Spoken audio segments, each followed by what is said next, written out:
Hello everybody and welcome back to Nightwood Guns. Today I'm going to try to make a gun video that does not get demonetized by YouTube. First of all, I picked the most FUD topic I could think of, and that is the relevance of revolvers. Are revolvers obsolete? I'm going to be making a case for revolvers today, and be sure to stick around to the end because I might give a little bit of credence and a little bit of truth to a classic gun store myth. Alright, so let's try not to get demonetized here. I am a certified range safety officer and instructor. I am located currently in my underground bunker shooting range with nobody around me for miles. I'll flip the camera around so you can see exactly what I'm talking about. I'm in a shooting range, no one is around. There you go. I'm also going to try to kill a few seconds at the beginning of this video in order to trick the AI that looks for gun content. And I want to thank all of you that showed up and purchased copies of my short novels, Armed Instinct and its sequel, Countdown to Dawn. You guys are amazing. It warms my heart to see the 2A and gun community show up to support one of their own, and I encourage you to support other gun channels as well. If you haven't purchased copies of my book yet, be sure to check the link in the description below. And if you've already purchased copies of my book, next time you're on Amazon or while this YouTube video plays in the background, be sure to head over there and leave positive reviews for my books. Now that that is out of the way, let's give this a shot. Revolvers, wheel guns, six shooters.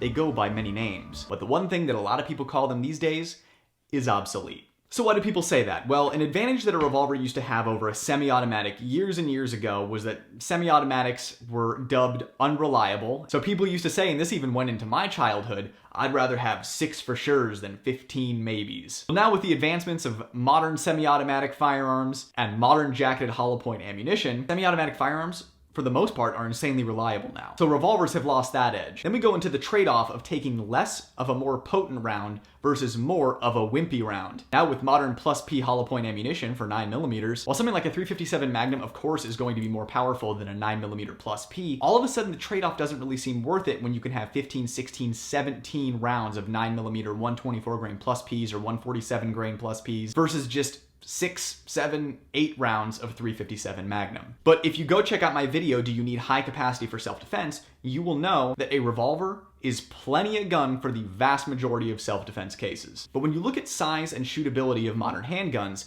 13 rounds of 9mm 124 grain plus P in a smaller, lighter package definitely seems like a better deal than 6 rounds of .357 Magnum in a bigger, heavier package that has more recoil, and not to mention a double action trigger pull that can be difficult for people who are inexperienced in shooting double action. There is a reason that the vast majority of professionals, whether that be law enforcement, military, instructors, and people who carry every day, have opted for semi-autos. So now that we've talked about why revolvers are considered obsolete by many, there has to still be a use for them, right? Or else they wouldn't still be making them and they still wouldn't be selling as well as they are. Let's go ahead and get the kind of silly reasons out of the way first. Cool factor. For some, owning and shooting a revolver brings them great joy. And for that, we cannot judge people like me, those people that enjoy that. Revolvers just get major style points. Revolvers are just kind of like the Western samurai sword. I mean, hell, even Old West cowboy movies were literal rip-offs of samurai films from Japan. There's just something about the limited capacity and the big kaboom that you get from shooting a revolver that you can't really get elsewhere. Sure, there are Desert Eagles and 10mm, but there is something to be said about that kind of cool. The next reason would be shooting sports. Whether you're shooting steel or bowling pins, or you're trying out the most fun shooting sport of all time, any kind of cowboy action shooting sport. I think another reason revolvers are still relevant are four-legged, furry, and scaly creature defense. Now, while 10mm, whether it be in a 1911 platform or the more reliable Glock platform, is plenty to take out a charging bear with hard cast ammunition, it's still not quite reaching the power potential of something like a .44 Magnum or a .454 Casull. While I will not knock anybody for choosing a 10mm with hard cast ammunition for their bear defense gun or moose defense gun or whatever, because it is an excellent option. The only thing you can run into is sometimes even Glocks can be finicky with that hard cast ammunition, so you have to test your ammo. And what I think is probably the most important reason for revolvers to continue to exist today in the self-defense world is as a backup gun. Now, with something like a Ruger LCP or a Glock 42 or a Glock 43 can chill out in a backup gun role and work pretty well, you know, it's lightweight, unobtrusive, but if you find yourself grappling on the ground or pinned up against the wall in an awkward position, with a revolver, you can let the entire cylinder rip into them. Whereas with something like an LCP, a Glock 42, a Glock 43, a P365, if you jam that gun into someone, it can take the slide out of battery and that sucker might not go off. But jamming this into someone, you can fire till the gun goes click. You pull any of your crazy shit with us, you flash a piece out on the lanes, I'll take it away from you and stick it up your ass and pull the fucking trigger till it goes click. And also, if you find yourself in a really close, nasty situation, by choosing a revolver, you are eliminating any possibility of limp wrist malfunctions or the slide getting caught in fabric, or if someone grabs your gun, stopping the gun from cycling. But for just point blank in your face work, a revolver is still hard to beat. So what about the thing I mentioned earlier in the video where I was going to give a little bit of credence to some gun store myth or some FUD lore legend? The cliche that we hear that the gun community has pretty much dismissed and moved on from is, let's say a guy brings in his girlfriend or his wife and then, I want to buy her a gun.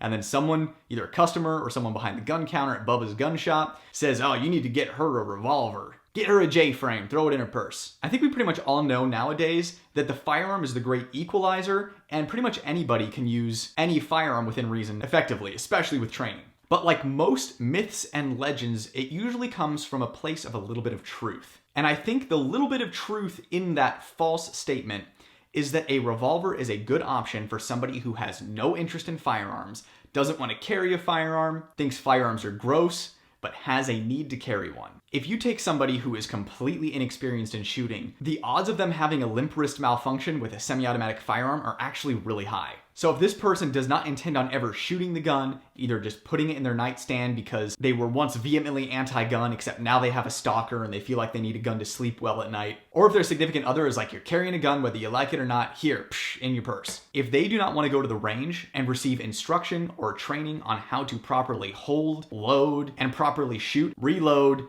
disassemble and clean a semi-automatic handgun, then a revolver is honestly not a bad option. And I know it's not ideal, but sometimes reality isn't ideal.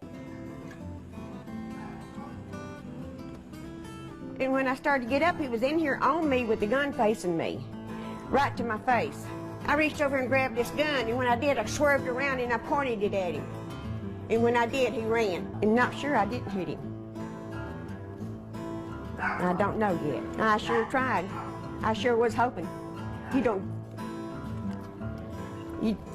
That was a scare of my life. Sometimes a really stubborn person needs a gun. They hate guns, but maybe they had a close call. They're not interested in shooting, but they want to protect their lives. And as long as they have the strength to pull the double action trigger of a revolver, at close range, you have, depending on caliber, 5 to 10 rounds that will severely injure or kill an attacker. And if you watch my video on do you need high capacity for self-defense, you will know that a huge portion of self-defense encounters are stopped without ever firing a shot. So just having something like this that can be manipulated by a stubborn idiot is better than having a sharp stick. And of course, this is assuming that the person is trustworthy enough not to do something stupid and hurt themselves with it. In which case, just carry pepper spray. It's good to carry pepper spray anyway with your gun because sometimes someone needs to be punched, not shot, and you don't want to get AIDS, so you should punch them from a distance. But a revolver makes an excellent choice for someone who knows nothing about guns that needs to defend themselves now, and either they need something until they get training, or they don't want training, they just need something to defend themselves. Now, making that assumption about somebody because of the way they look is really a shitty thing to do. You don't know what somebody's capabilities are. The firearm is the great equalizer, and there are even small children that can rip and tear like the Doomslayer out at the shooting range. And of course, I recommend somebody get something like a SIG P365 or a Glock 43X over a revolver as a new shooter just because semi-autos are just easier to learn on, and they are extremely effective defensive tools if they are willing to seek the training and learn how to use it properly. But if you have a stubborn fool in your life that needs a gun right now to defend their lives, I think a revolver makes a simple, easy, and safe option when it comes to lethal force. So to round things out, are revolvers obsolete?